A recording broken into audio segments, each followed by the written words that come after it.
Bem-vindos a mais um podcast do Instituto Alegro. Hoje, a nossa convidada de honra é a doutora Michele Buchmiller, especialista em medicina integrativa.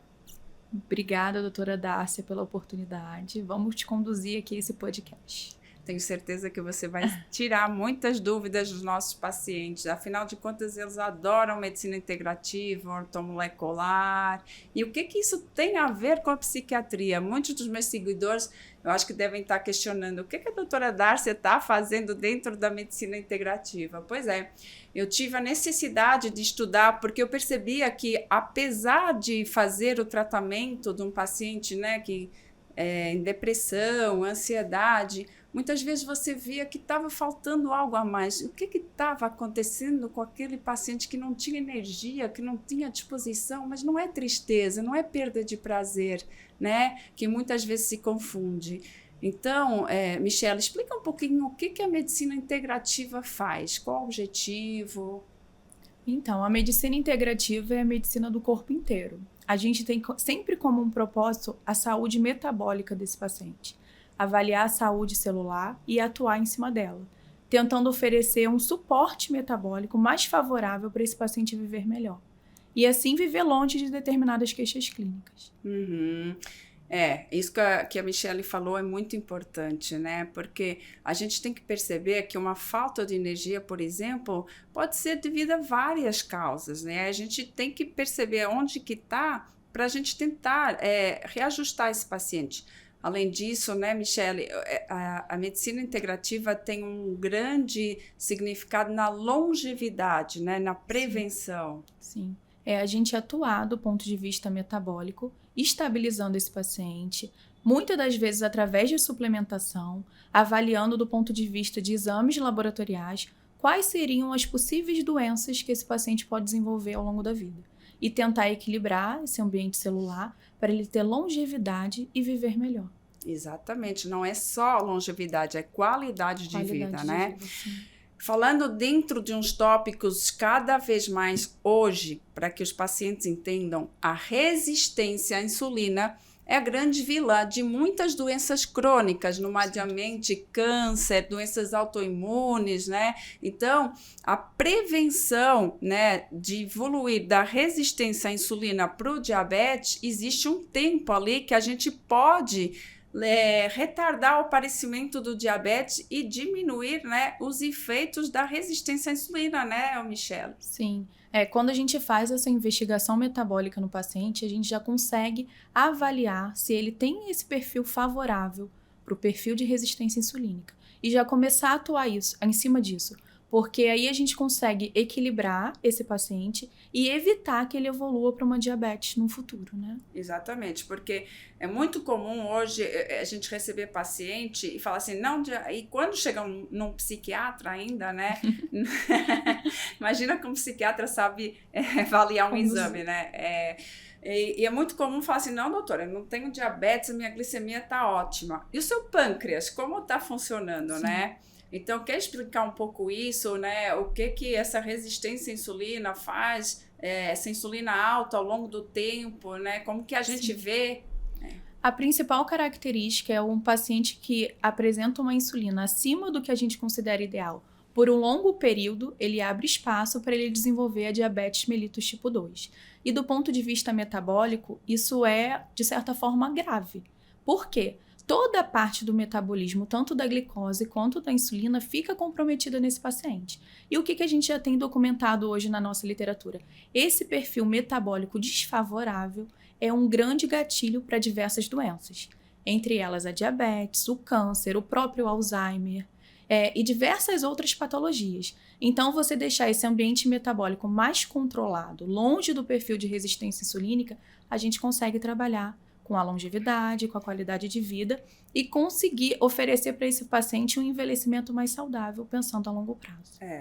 O que a gente quer dizer é que você, quando mede uma hemoglobina glicada, isso significa a sua glicemia ao longo de 3 meses. Sim. Só que para você ter uma glicemia normal, o seu pâncreas, por vezes, está produzindo muita insulina para tentar compensar essa glicemia. E vai chegar uma hora que o seu pâncreas vai falir, vai entrar em falência. Não vai dar mais conta de metabolizar toda essa parte. Exato. E aí o que acontece? O paciente acaba produzindo uma quantidade de insulina muito significativa ao longo de anos e isso consegue manter os níveis ideais de glicose, mas que a longo prazo esse pâncreas acaba entrando em falência, não consegue mais dar conta dessa produção de tanta insulina e aí é quando desenvolve a diabetes mellitus tipo 2. E aí a gente vê pacientes com resistência, com uma insulina muito alta, né, tendo dificuldade para emagrecer, com hipertensão, todas as consequências e claro que vai atingir as doenças mentais, porque não adianta, hoje a gente precisa falar de inflamação, né? Então, a resistência à insulina, além de levar à inflamação, é uma das causas do leaky gut, né? Vamos falar um pouco o que é isso, o intestino permeável, o que isso leva. Um processo inflamatório alto no paciente a longo prazo, isso pode trazer comprometimento para a microbiota intestinal, gerando um processo inflamatório a nível intestinal, comprometendo toda a funcionalidade desse intestino. E uma das características é a hiperpermeabilidade intestinal.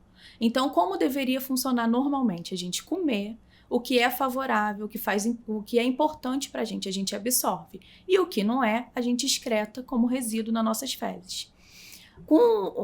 A partir do momento que o paciente acaba desenvolvendo uma inflamação a nível intestinal e abrindo um quadro de hiperpermeabilidade intestinal, esses resíduos acabam caindo na corrente sanguínea e gerando processos inflamatórios. Isso pode aumentar o risco de diversas doenças, inclusive a neuroinflamação, e trazer todo um comprometimento para quadros psiquiátricos, aumentando o risco de ansiedade, depressão e diversas outras doenças. Sim, então não adianta tratar só a sua depressão se você tem uma neuroinflamação. Então lembrar que essas toxinas, essas bactérias, esses resíduos indesejáveis não deveriam estar chegando na corrente sanguínea e por uma hipermeabilidade intestinal acabam chegando e acabam passando a barreira hematoencefálica, né, e chegando ao cérebro. E um cérebro inflamado é mais difícil de a gente tratar, dos neurotransmissores agirem, né, para recuperar, né, essa serotonina, né. Além de que hoje a gente fala no Alzheimer como sendo diabetes tipo 3, né? Por quê? Todo pelo perfil de resistência insulínica, neuroinflamação, tem toda uma certa associação diante disso tudo e comprometendo a funcionalidade até da cerebral mesmo. Então, Michele, o que a gente quer dizer é que através de exames básicos de sangue, por exemplo, como uma homocisteína, como um PCR, que são marcadores inflamatórios, uma ferritina alta, né, que falam para a gente que tem uma inflamação. Mediante isso, a gente pode suplementar, a gente pode tentar tratar essa inflamação, né? Sim. É importante o tratamento dessa questão inflamatória, então a gente também precisa levar em consideração a composição corporal desse paciente. Porque um tecido adiposo, principalmente o visceral, quando ele está em uma quantidade acima do que a gente considera normal, ele também é um gatilho para processo inflamatório. Então a composição corporal desse paciente também precisa ser avaliada. Precisa ser tratada para a gente diminuir todos esses marcadores inflamatórios. E aí sim o paciente ter um sucesso terapêutico mais significativo diante de um tratamento de um antidepressivo, de um ansiolítico, e de fato ele realmente se recuperar daquele processo de doença. Sim. Então, hoje o paciente tem que ser visto como um todo, né? Com certeza. Então, por exemplo, existem suplementos que a gente pode dar para baixar esses marcadores, como o picolinato de cromo, que ajuda tanto na resistência à insulina, né? Sim. A gente pode dar vitamina E quando a gente já tem, né, uma esteatose hepática, né? Diminuir a inflamação. Sim. Alfa-lipóico também é uma excelente substância para ajudar todo esse processo de ferritina alta. É muito importante, como você mesmo disse, o paciente ser avaliado por completo. porque às vezes o paciente ele busca uma ajuda terapêutica e essa ajuda terapêutica não é o suficiente porque ele não foi avaliado como um todo. E hoje é muito engraçado, porque cada vez mais a medicina, ela se dividiu, né? Sim. Então hoje você tem o psiquiatra, você tem o ortopedista e parece que ninguém sabe ver o paciente como um todo, né? Sim. Isso está voltando, né, a acontecer de novo, porque a gente está vendo que tanta subdivisão, ver só a parte psiquiátrica, não está funcionando muito bem para o paciente, né? Sim, e acaba se tornando uma soma de medicações, quando o paciente não é avaliado como um todo. Exatamente. E às vezes as mesmas medicações com outros nomes comerciais, muitas Sim. vezes acontece isso, né? E é importante frisar que essa suplementação, ela pode ser tanto via oral e até às vezes através de soroterapia, né? Hoje a soroterapia é uma grande intervenção aí para o paciente. Sim, é uma excelente estratégia terapêutica, principalmente no início do tratamento do paciente, quando ele ainda tem muita queixa clínica, e aí ele precisa de diversos reajustes. A soroterapia, ela vem realmente para somar ao tratamento desse paciente. Muitas opções terapêuticas, sem falar que quando a gente opta por fazer pela via injetável, a gente burla toda a questão da absorção intestinal. Então, levando em consideração que esse paciente pode ter desbiose intestinal, hiperpermeabilidade intestinal, o soro ele vem para somar a terapia e, consequentemente, trazer um resultado mais rápido e mais satisfatório. Outra coisa que interfere muito, né, na vida do paciente é a questão hormonal, né? Sim. Então, a gente sabe que a mulher, por exemplo, ela tem ao longo do mês, por exemplo, 4 fases, né? Quando a gente vai ovular, depois da ovulação, né? É muito comum a gente ouvir, você tá de TPM, né? Sim. Porque você tá mais irritada, mas isso tudo tem a ver com a questão hormonal, né? Sim. Então, o adolescente, por exemplo, né? Por que o transtorno de borderline, de personalidade borderline, né? Hoje a gente fala que a gente só pode dar um diagnóstico de transtorno de personalidade a partir dos 18 anos, né? Mas a gente já sabe que ali na adolescência, lá pelos 12, 14 anos, é quando pico de testosterona, né, pico hormonal, e é quando, por exemplo, uma borderline acaba sendo mais intensa ali, né? Então, todas as nossas doenças mentais estão muito relacionadas com os hormônios. Hoje a gente vê muita mulher colocar chip, né, chip absorvível, chip inabsorvível, de testosterona, de progesterona, né, e aí a mulher começa a ficar muito irritada, insônia. E aí o psiquiatra não sabe o que está acontecendo, né? Sim. É muito importante, até porque essa fase perimenopausa já começa a trazer muita queixa clínica, muito tempo antes até da paciente entrar na menopausa. Então, o ajuste hormonal dessa fase é essencial. O que a gente já sabe hoje? Os hormônios são mensageiros celulares. Então, eles precisam estar ajustados para o corpo dessa pessoa funcionar. A gente sabe que, por exemplo, a progesterona, ela é uma precursora, ela ajuda na produção de um neurotransmissor GABA, e que esse neurotransmissor também tem a ver com o humor, tem a ver com a qualidade do sono. Então, quando a mulher começa a passar por esse período de perimenopausa e já começa a ter uma queda da progesterona, a deficiência de GABA pode vir em associação. Então, essa mulher já começa a ter queixa clínica de irritabilidade, de insônia, e que isso vira uma bola de neve. Então, a paciente precisa ser avaliada, precisa ser, de certa forma, tratada nesse aspecto, para que ela não colha uns frutos negativos dessa fase. Então, avaliar a parte hormonal, tentar equilibrar, principalmente quando já começa a ter deficiência hormonal, é uma estratégia. E o esquecimento, né? Que é na fase perimenopausa, né? Todas as mulheres têm queixa clínica com relação à queda de memória pela própria deficiência hormonal. É o que eu costumo dizer para os pacientes de uma forma geral. A menopausa, ela não é um estágio de doença, mas ela acaba puxando doenças e queixas clínicas diante do estado que está o paciente. E aí é importante entender, né, um especialista, por quê? Porque também o excesso de hormônio pode atrapalhar todo o seu eixo. Então, sim, a forma como você administra o hormônio, a quantidade de hormônio, sim, o tempo que você administra esse hormônio é muito importante, sim, né, Michelle? O grande desafio é você equilibrar esse paciente. É oferecer para ele o que de fato ele precisa, no momento exato que ele precisa, sem trazer malefícios. A busca até pelo hormônio para fins estéticos acabou se perdendo nesse caminho e é o que realmente traz prejuízo. Quando você oferece um hormônio não para fins terapêuticos, mas para fins estéticos, e aí pode vir trazer diversos comprometimentos nesse paciente. Sim, às vezes os malefícios são muito maiores do que os próprios benefícios. Com E às certeza. vezes não é fácil e não é possível reverter essa situação, por exemplo, quando a gente coloca um chip inabsorvível, que dura 6, 12 meses, e o hormônio fica lá e a gente não consegue mais tirar esse chip, né?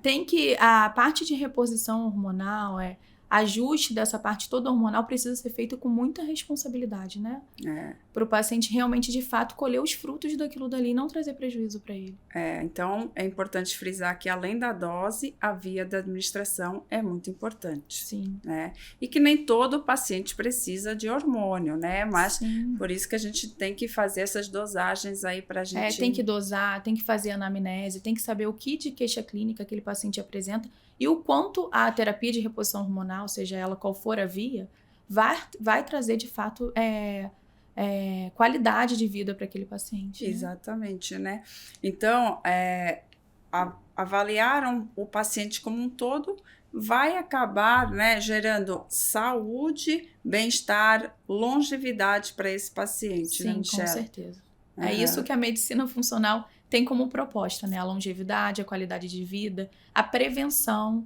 Então, é avaliar o paciente por completo e tentar oferecer uma saúde metabólica, uma saúde celular, para ele fugir de determinadas queixas clínicas e viver de uma certa forma melhor. Tá. Falando um pouco em saúde mental, né, a gente sabe que existem suplementos, né, que a gente mais indicados para alguns tipos de transtorno e principalmente para manter, né, a saúde mental. Por exemplo, a gente tem o magnésio treonato, né, Michele? Sim. Você quer falar um pouquinho a respeito de alguns suplementos que podem ajudar? Quando a gente pensa assim numa performance mental, diversos suplementos podem entrar como coadjuvante na terapia. O magnésio seria um deles, creatina seria uma outra opção. E realmente avaliar, de acordo com a queixa clínica do paciente, o que está faltando. Coenzima Q10 também é uma outra substância que eu gosto bastante de prescrever, principalmente quando o paciente tem quadros de cansaço, indisposição. E lembrar, pessoal, que a maioria dos nossos idosos, eles usam estatinas. O que são estatinas? São remédios que têm por função baixar o seu colesterol, mas muitas vezes atrapalham aí a energia mitocondrial e por isso a coenzima Q10, ela fornece energia. Então, se você suplementa, se você faz uso, por exemplo, de remédio de uma estatina para baixar o colesterol, seria interessante a gente usar essa coenzima Q10, né? A coenzima Q10, ela auxilia na ativação mitocondrial, que é uma das organelas mais importantes das nossas células, né? São organelas que são usinas de energia. Então, a suplementação de coenzima Q10 é bem interessante, principalmente para um paciente que vem com quadro de fadiga, e a utilização de estatina acaba consumindo essa coenzima Q10. Então, é interessante a gente fazer essa associação. Um paciente que faz uso de estatina para tentar controlar o colesterol, associar a suplementação de coenzima Q10.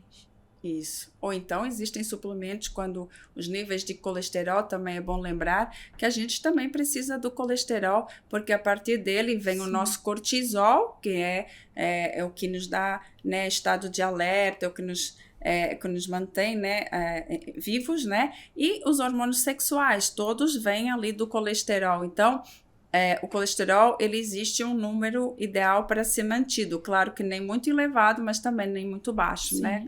Por isso é que é importante a avaliação. Sim. É comum, de certa forma, um paciente que buscou ajuda inicialmente, com um quadro de colesterol bastante elevado, e aí o médico prescreve uma estatina, mas aí esse paciente se perde no caminho. Acaba não tendo um acompanhamento e acaba baixando demais o colesterol. Isso. Então, é importante o acompanhamento, a avaliação, para ver se realmente é necessário. Talvez a modificação de hábito de vida, a modificação da alimentação, a gente já consegue melhorar o perfil desse colesterol. Então, tudo isso é importante ser avaliado. E a partir do momento que o paciente inicia uma conduta terapêutica, ter um acompanhamento. para saber se aquilo dali ainda está sendo efetivo ou se não, né? Exatamente. Falando um pouco, então, do paciente como um todo, né? Na psiquiatria, na doença mental, a gente não precisa de nenhum exame para fechar um diagnóstico, porque a gente tem que preencher os critérios clínicos para a gente classificar aquela pessoa como um transtorno depressivo maior ou como um transtorno de ansiedade. Mas vale lembrar que são exames essenciais, né? Muitas vezes na avaliação, porque primeiro, se a gente não ajustar, vai ser difícil, né, a gente melhorar aquele paciente. E um deles, por exemplo, é a tireoide, né, Michele? Sim. Então, a tireoide, ela tem que estar funcionando. A tireoide é a nossa glândula mãe, né? Então, ela vai ajustar o nosso pH, a nossa temperatura, né? Então, quando a gente tem um hipotireoidismo, né, Michele? Sim, precisa ser controlada. A tireoide está completamente associada à nossa saúde metabólica. Então, o controle dela é essencial. E às vezes o paciente apresenta muita queixa clínica, como, por exemplo, tristeza, que pode se confundir com uma depressão, por um estado de alteração mesmo da função dessa tireoide. Então, ela também precisa ser avaliada. Sim. E aí, além da tireoide, a gente tem a falta de vitamina, né? Hoje, Sim. Principalmente, 2 vitaminas estão muito interferindo aí na nossa saúde mental. A vitamina D e as vitaminas do complexo B, B2, B6, B12. Sim, Então, elas são fundamentais. Falando em especial das vitaminas do complexo B, elas atuam, de certa forma, como precursores da maioria dos nossos neurotransmissores. Então, a deficiência delas acaba gerando comprometimento do ponto de vista psíquico. Tem diversos estudos que fazem associação que uma deficiência de B12 a longo prazo, o paciente está muito mais sujeito a quadros depressivos. Então, avaliar, ajustar essas vitaminas também são essenciais. Uhum. Outra coisa que hoje está muito em moda, né, da gente falar, porque os trabalhos científicos vêm cada vez mais mostrando a melatonina, né? Sim. O quanto ela é importante para quê? Para ela regularizar os nossos ciclos circadianos, né, Michele? Sim, a medicina funcional tem diversos pilares quando a gente pensa em longevidade, em qualidade de vida. E a qualidade do sono seria um deles. Então, a gente pode falar que se um paciente não tem uma boa qualidade do sono, ele está sujeito a diversas doenças. E as doenças psiquiátricas, a gente pode levar isso aí em consideração. Então, a utilização de melatonina para melhorar a qualidade do sono e ajudar esse paciente a controlar o ciclo circadiano é uma excelente estratégia. Com certeza. E hoje ela pode ser usada até em crianças, Sim. Na gestação. Claro que a gente tem que ter atenção nas doses, saber o que está fazendo, né? Mas hoje ela tem bastantes evidências científicas aí na melhora até do seu intestino, doença do refluxo gastroesofágico, além do sono, né? Ela tem uma atuação muito significativa, até porque ela é um antioxidante. Uhum. Então, a gente utilizando ela, a gente vai fugindo um pouco só da questão de melhorar a qualidade do sono. Uhum. Mas já tem estudos que correlacionam a utilização dela com algumas patologias, sim. E é importante ver, né, da insônia, quanto suplementação é importante, né? Muito. Porque tem muitas fórmulas aí, né, que a gente ajuda o paciente sem ter que dar uma medicação para... Sim. Né? Hoje o famoso Zolpidem, né, a gente sabe todos os efeitos colaterais que ele apresenta, né, mas é uma das medicações mais prescritas, né, para insônia. Mas muitas vezes você dá um suplemento a base aí de valeriana. Quer falar um pouquinho sobre os suplementos que a gente pode ajudar o paciente na insônia? Sim, como eu sempre falei, o importante é a anamnese, o questionário clínico diante desse paciente, para a gente entender aonde está o desequilíbrio e aonde a gente consegue atuar. A qualidade do sono é essencial para a nossa vitalidade. É no período que a gente está dormindo que o nosso corpo faz autofagia celular, ocorre produção de hormônio, produção de neurotransmissor. Então, entender como é que está o perfil do sono desse paciente é fundamental. Então, avaliar, o paciente tem dificuldade em pegar no sono ou manter o sono. Isso aí é uma estratégia para guiar a gente em quais suplementos a gente poderia utilizar para tentar controlar, melhorar a qualidade do sono desse paciente. Então, precursores através de aminoácidos, até mesmo alguns antioxidantes que ajudam a aumentar neurotransmissor seria uma estratégia. Uhum. Então, a gente pode pensar no 5-HTP, na taurina, na leucina, que seriam precursores para ajudar a aumentar neurotransmissor. Até o próprio magnésio trionato, e o próprio magnésio, ele também atuaria aí. A questão da melatonina, aquele paciente que tem despertares por volta de 3 horas da manhã, talvez seja uma deficiência de melatonina. Então, ela entraria aí, né, para melhorar esse tipo de queixa clínica e avaliar a própria deficiência hormonal, como, por exemplo, de progesterona, pode ser um gatilho para a insônia das mulheres. Exatamente, né?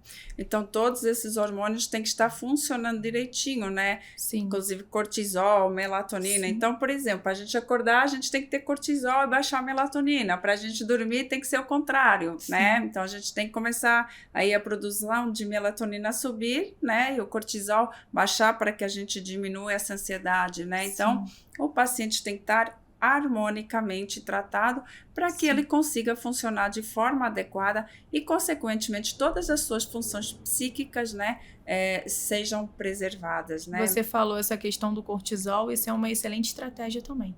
A gente avaliar, em 24 horas esse paciente tem pico de cortisol em momentos que não eram para estar ocorrendo, e aí a gente pode sim utilizar algumas substâncias que a gente chama de adaptógenos.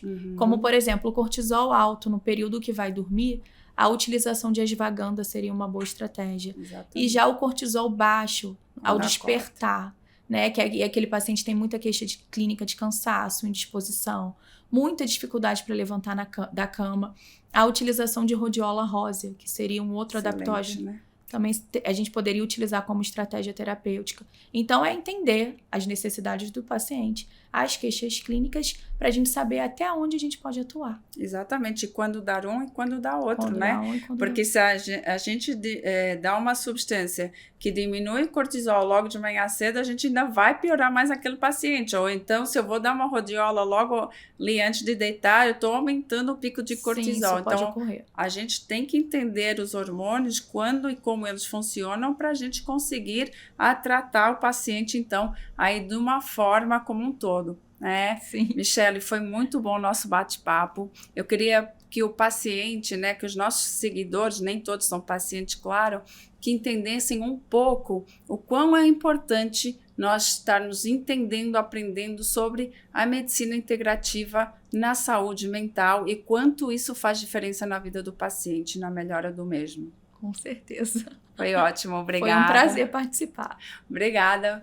Espero que vocês tenham gostado desse novo podcast e eu espero vocês num próximo episódio. Não esqueçam de curtir, compartilhar e comentar se vocês gostaram, pois isso pode estar ajudando alguma outra pessoa. Obrigada e até logo.